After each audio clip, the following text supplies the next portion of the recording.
It's also pretty simple if I turn on the microphone. It is the big broadcast. Thanks for listening to us here today on iHeartRadio and also AMFM247.com. TalkShoe, Periscope, Twitch live stream as well. The old Twitch. Add us as a friend on Twitch, by the way. Please go do that. I would implore you to go add us as a friend on Twitch. That would be the best thing you could do. The best thing you could do is add us on the old Twitch. Add me as a friend. Trying to get more friends on this Twitch thing. I don't know. But we are going to go to our next guest who is going to join us live. And the last time that we had this gentleman on our broadcast, we were talking about music. And this time I wanted to have him on and kind of focus on, I don't know if you would say politics or culture, but I wanted to have Ethan Gold back with us today. And there he is in all of his glory. And Ethan, you had a tremendous song the last time you were on, and you were talking a little bit about Bernie Sanders and some of the different things that Bernie was espousing and trying to inspire everyone and everything. I wanted to have you back on today to talk about just this some of your political views and kind of get your thoughts on some of the different things going on. So thanks for coming back, my friend. Thank you for having me. Ask me some questions, and I'll try to tell you no lies. Well, I believe that's a song somewhere. Yeah. So, Ethan, when do you think that because I have been trying to figure this out for the longest time. When do you think that the United States will be ready to be like the rest of the world and have a healthcare system and pay people decent wages? When will this happen, sir? Unfortunately, I'm starting to think that some kind of ecological catastrophe is going to happen before that happens. And so I feel that unfortunately, I have a concern that the coronavirus is sort of like a little test. Yes. I don't think there's a conspiracy. I think it's actually a naturally occurring virus that got out. But in the sense of being a test, maybe in a kind of larger spiritual sense, that like humanity needed to slow down, like some crazy stuff is happening, and it's like how are we reacting to this? I guess even without getting kind of mystical about it, we can say that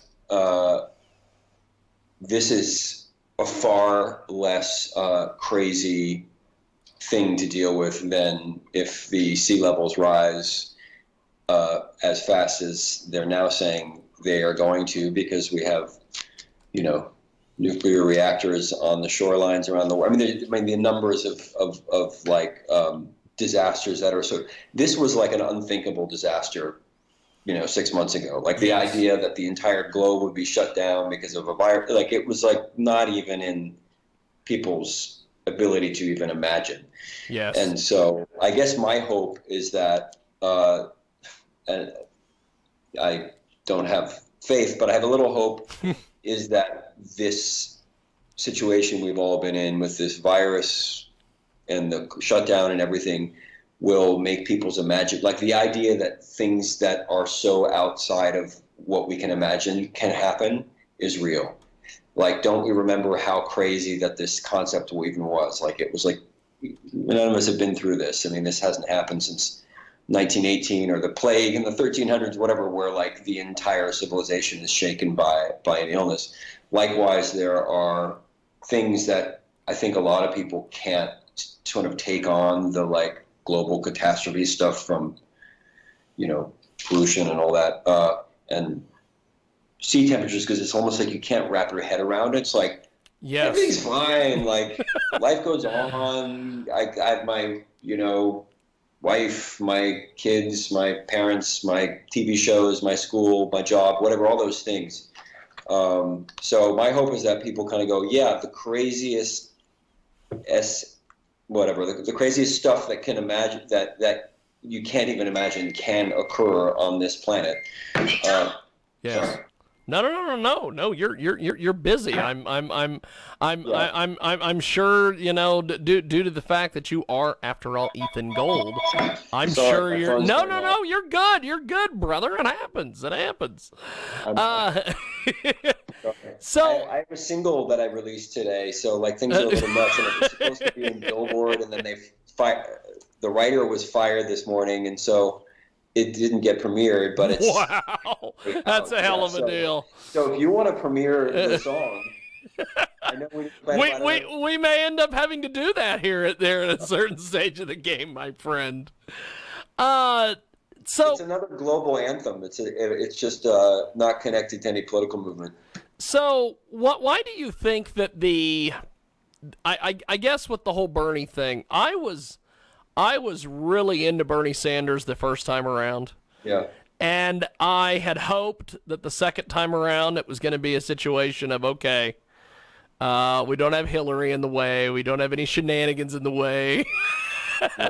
We can push forward. But for whatever reason, Bernie's impact, I don't think, was as significant as it was the first time around. Why do you think that was? Well, I think partly the novelty wore off, partly he was a little older and I think didn't have as much energy, just in his speeches and in his, charisma is a reality in the world. And when somebody looks tired or has a tired vibration or whatever, that's California speak. But, if the vibe,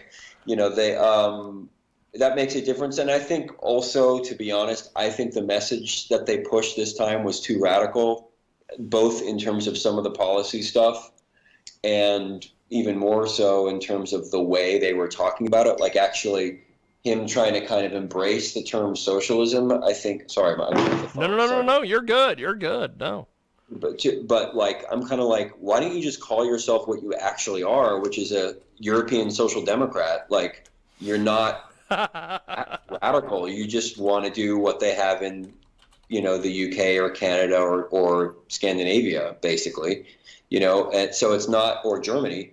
And so you're basically a social democrat. So and I think also in order to kind of get in different like racial groups, and there was a lot of messaging that I thought was not, and in fact, I think I told you this last time, what I wanted to do with the song, somebody who was kind of deep in the campaign but not official asked me to do a song, which is how, and then I was like, okay, and I took inspiration from it and went from there through, and just gave it back to them basically, hey, if you want to do something with this, but it was this all happened like as he was suspending by the time it was done, but so I just put it out. But I think the messaging, what I wanted to do with the song, and what I think in general was missing from the messaging this time around was the kind of like everybody, to be honest, a little more of a sort of middle of the road appeal. I think the appeal got a little more radical just in the way they were messaging it in 2020. And I know from my friends, I have friends who are super radical, more radical than I am, definitely. And knowing their attitude and a lot of those people and being online, I'm like, okay, I get where I'm into fighting for, equality, but also there's a way to do it that doesn't off-put people. And, it's a combination of factors. So that's a long answer to. No. You're good. You're good. We have got Ethan Gold with us today. He joins us live here in our broadcast. He's a song maker. He's an earth defender, and he's with us today here on our big broadcast. Check out ethangold.com. That's ethangold.com. Why do you think that the thing I've been trying to figure out with all this stuff, with Bernie and some of these things, is, Elizabeth Warren was one of the biggest defenders, and she could have been one of the best progressive candidates besides Bernie. Why do you think she let so many people get in her ear and talk her out of this being a progressive? She went out and hired a bunch of Obama and Hillary's people. She ran, like, totally turned around and sprinted the other direction on her stance for Medicare for all. What? And then at the end of the whole thing, she didn't endorse anybody, and now she's running around wanting to be Biden's VP. Elizabeth Warren is so strange to me, because I thought I knew her, and I thought I knew her values, and then all of a sudden she became this weird person politically. I mean, I think there's I can't guess. I don't know anyone. I don't know her, obviously. I don't know her. I don't know people who know her. So I would just be guessing. I mean, I think probably it was like she was trying to position herself like, well, Bernie's, the farthest to the left. I'm going to position myself between the centrists and Bernie. And my suspicion is that was a calculation to do that. And, and she's still kind of playing that calculation that, but yeah, I know a lot of the Bernie people are not fond of her. I think people who aren't kind of lefties assume that Bernie people consider Warren like a strong number two, and I think that's unfortunately not the case for a lot of people. Yeah. They see her as kind of a turncoat and a blow in the wind, like you're saying. I personally, I mean, again, like I'm sort of like what I did with that song, Not Me, Us. It's like, how can you actually bring people together? And I also was like, hey, people have to play politics. Bernie has to pivot right now. There are a lot of people who are pissed at him for endorsing Biden. Well, that too. Yeah. What? That too. That there are a lot of, one of the things that I have always never understood, and especially I didn't get this after Bernie had run the first time and had so much momentum, and then this next time that he ran and he had raised more money than anyone ever. I'm like, why not just run independent? You got the cash. You just run independent and tell all these Democrats stick it. Because that wouldn't have worked. I mean, I think Bernie's actually, I admire the way he's done it in the sense that I think he's sort of pragmatic. Like, he tried to do it as an outsider, changing the Democratic Party to push it to more what it was, in FDR. And then once it was clear that he was not winning, then he tries to use that influence by staying close to Biden and not basically, saying up yours and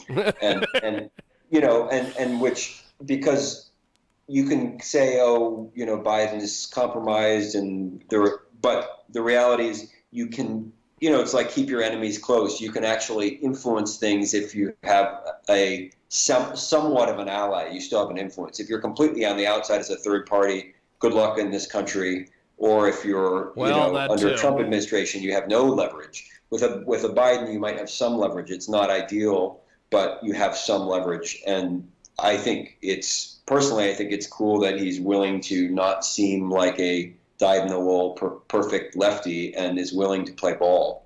That's my opinion. People disagree about that, but I think sometimes you have to pivot. You have to decide, not because I'm going to change my policies, but I'm going to position myself as somebody who has influence from, in his case, from the left. Yes. So in a way, going back to your Warren question, I think she was probably struggling to find her position. It didn't look good, those shifts. It doesn't look good when people, it just, Yeah. But everybody, they're all playing a game, and to some degree, I don't hold them to politicians to the standard of purity. I know that they know that it's a game. They're trying to win, and then they do the best they can if they get in office. Yeah. You got to do what someone's like, you said you were going to do this, and then you did. And he's like, well, you got to do what you do to get power. And power. Hopefully you're on the right side of history. But first you got to do what you have to do, and that means a little bit of compromise sometimes. It means being hardcore sometimes.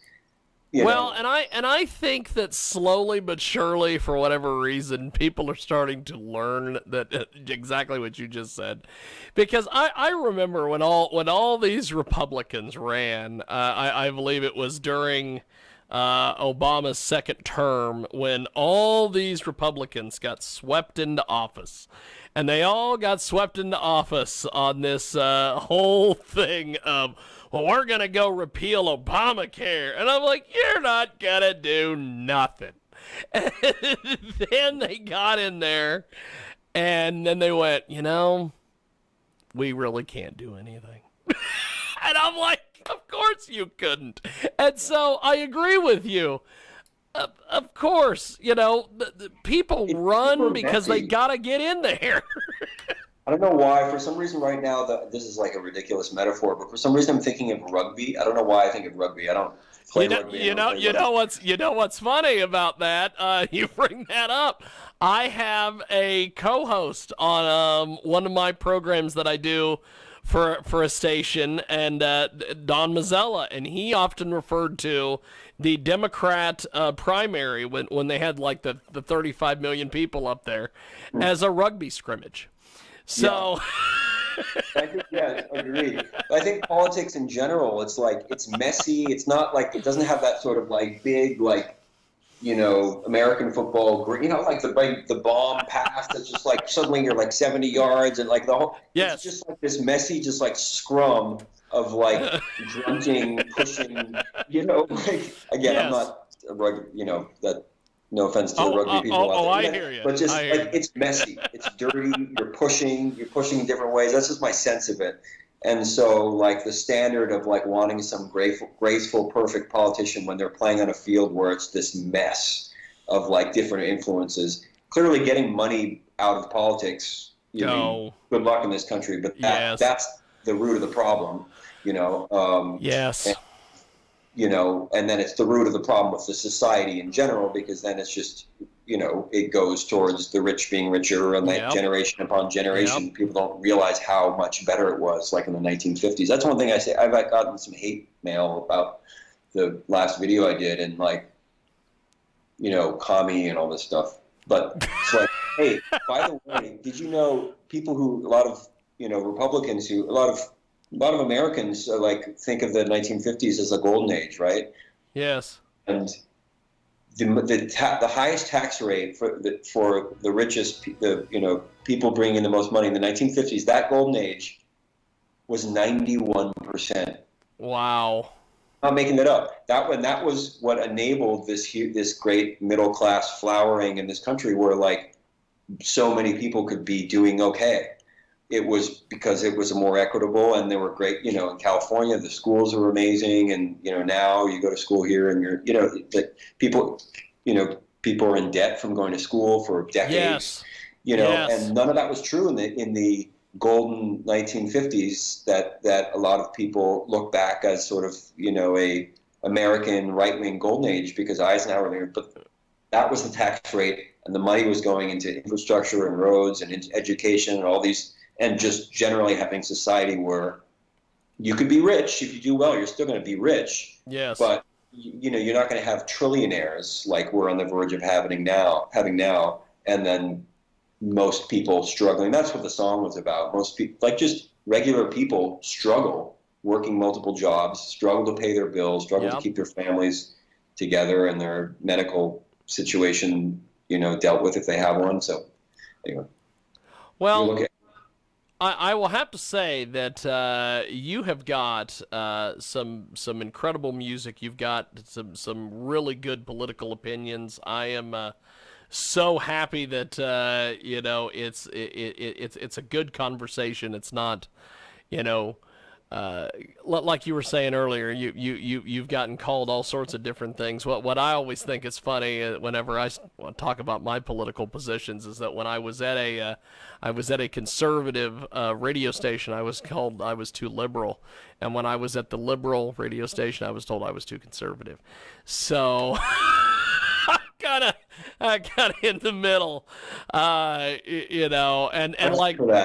You were discussing some of the different things just a few moments ago, and one of the things that when I was at the conservative radio station, I made a comment about we didn't talk about the bus system in town and how it was horrible, and people needed to get on the buses to be able to go to jobs to pay their taxes. And then I was told by the program director later, that whole paying taxes thing, it's kind of a liberal lefty issue. So it's a strange world we live in, my friend. Yeah. Well, there's so much to say about that. Like, makes a society function. I think there's it's like a functioning ecosystem. You go into a jungle or whatever, there's like, Yes. it takes moderation. Like, things aren't functioning systems. Cities don't function based on a single idea. It takes the sort of moderating influence. Yes. Of why does a city function? Because of different people and different people doing different jobs and starting businesses, and some try and some fail and some succeed, but keeping things in kind of balance. It's why when you have monopolies like, the big tech companies where you have these trillionaires, and like it doesn't work, and then so many, that just creates, we don't want to end up like, whatever, I don't name countries, but a lot of countries in the world where Yes. the income, you can be a billionaire for sure, but like most people Yes. are like destitute, and this country feels to me like it's heading that way. Oh, yeah. Very much so. Well, Ethan Gold is with us today. Ethan, before we let you go, I want to talk about this new song that you've got. You were telling us a little bit at the top of the show that you were going to be premiering this in what was it, Billboard or something today, and then the writer got fired. So Yeah, I mean, I hear that's I'm just looking amazing. into it, but whatever. The word is that 10 or so writers got fired at the New York office this morning, and a bunch of articles were pulled. Among them, my premiere that had been, like, it's just been insane. Just It's just insane. insane. This is the life of the indie artist. Yes. I guess maybe I need to think beyond that, because it's getting rough. Just like this is more like Gladiator. I don't know, than rugby. It feels like just throw them in the Coliseum with some lions and watch them. There you go. But yes, it was going to be in Billboard, and it's not. Tell us about this song, because I'm going to try to play it here in a few. Okay, so it's a song called "Our Love Is Beautiful," which has had millions of plays on YouTube. People have written me. I had like demo. It was in a movie, and then it was floating around the internet, and people would upload their own footage and covers. So I finally have. It's going to be on. Unlike Not Me Us, this is going to be on my next album, which is pretty much done, and I'm figuring out how I'm going to do the release. But the song is really it's a global unity song, and it's also a romantic song. It's one of those, somebody was asking me the other day about, like, what's your inspiration for this? And really, actually, I'm doing these live streams on Instagram. So I did a little live stream where I was talking about that song, and somebody asked me, but if you could explain it, there wouldn't be a need for the piece, because then it'd be an essay, There you go. or like, the reason it's a song is that's the expression of the idea and not an essay. So the song expresses a loss of romantic love, a loss of human connection, and it's about self-love and global connection. That sounds really vague, but if you hear it, the feeling is one of connecting with human unity. And the video that I did, which just went up, I guess, Yes. I'm not sure if it's public yet, but it was supposed to be premiering. I went around the world with my phone a few years ago and filmed like 250 people, and the words of the song are spoken out of these people's mouths, and some fans submitted things. And so it's really like a global connection song. That's Awesome. That's what it's about, as well as having some kind of romantic kind of connection. But it's really more about the global. It's called "Our Love Is Beautiful," and I mean that in the broadest sense you can imagine. Awesome. Well, we're going to do this. We're going to play it. We're going to play the video. And I appreciate it, sir. Thanks for coming on and chatting with us. And we'll definitely have to do this again, because I really enjoyed your take on politics and your music and everything else. Thank you, man. Thank you. I appreciate it. I appreciate it. Thank you, brother. And there he goes, Ethan Gold. And we are going to play his song. And it is "Our Love Is Beautiful." And it's here on your world famous Jiggy Jaguar Radio broadcast.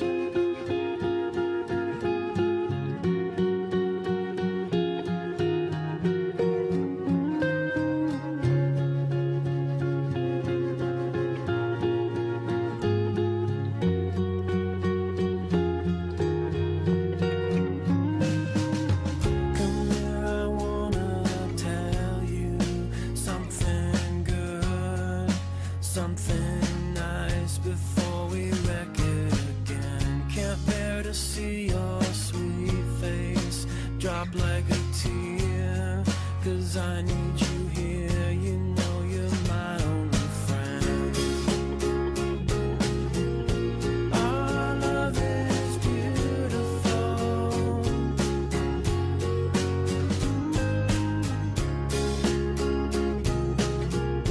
Our love is beautiful, beautiful.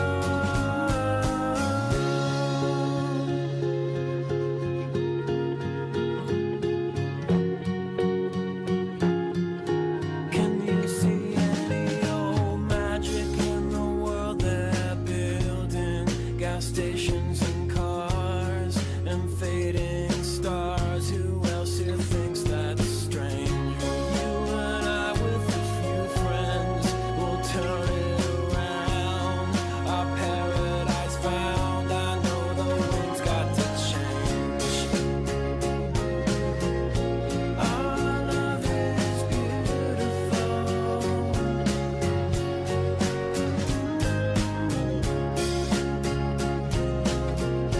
Our love is beautiful, beautiful.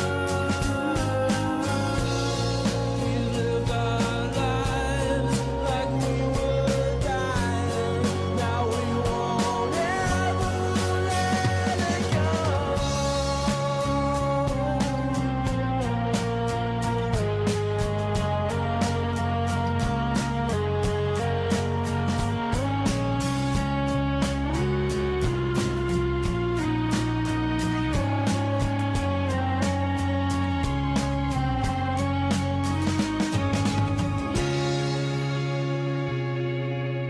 Our love is beautiful.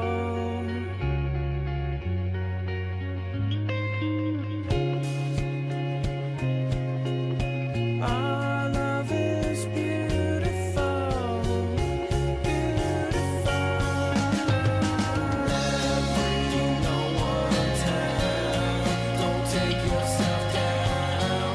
Don't take yourself down just 'cause you know there was every no one town. Don't take yourself down. Don't take yourself down just 'cause you know there was every no one town. Don't take yourself down. Don't take yourself down just 'cause you know there was every no one town. Don't take yourself down. Don't take yourself down just 'cause you know there was.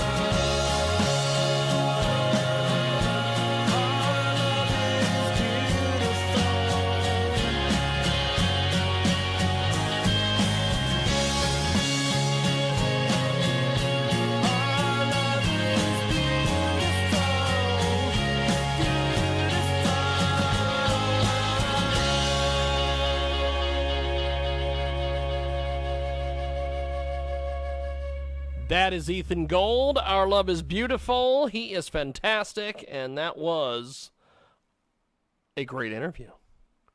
Thanks for checking it out here on KJAGradio.com.